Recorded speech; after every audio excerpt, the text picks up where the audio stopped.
చిన్న రోడ్ నుంచి మనం వస్తున్నప్పుడు ఏం చేయాలి, ఆగి కొద్దిగా స్లో అయ్యి చూసుకోవాలి.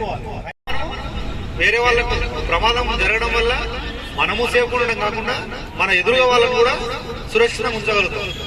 ఇప్పుడు మనమైనా పక్క వాళ్ళైనా ఎవరైనా ప్రమాదం జరిగినప్పుడు వాళ్ళ కుటుంబం చిన్నాభిన్నమైపోతుంటుంది. అందరికీ కూడా నమస్కారం.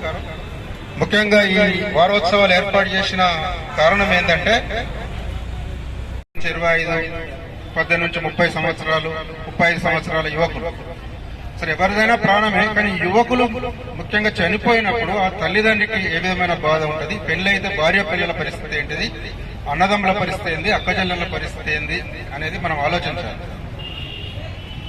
అయితే వీటిలలో ఈ వారోత్సవాలు మనం జరుపుకోవడానికి కారణం ఏంటంటే కొన్ని జాగ్రత్తలు పాటించి మనం రోడ్ యాక్సిడెంట్ జరగకుండా, మరణాలు సంభవించకుండా, దెబ్బలు తాకకుండా, కాళ్ళు చేతులు విరిగిపోకుండా ఉండడానికి ఈ వారోత్సవాలు మనం జరుపుకుంటున్నాం. దానిలో మీరు ఏ విధంగా ఉంటే యాక్సిడెంట్స్ ను తగ్గించవచ్చు అనేటువంటి విషయం మేము మీకు తెలియజేస్తున్నాం.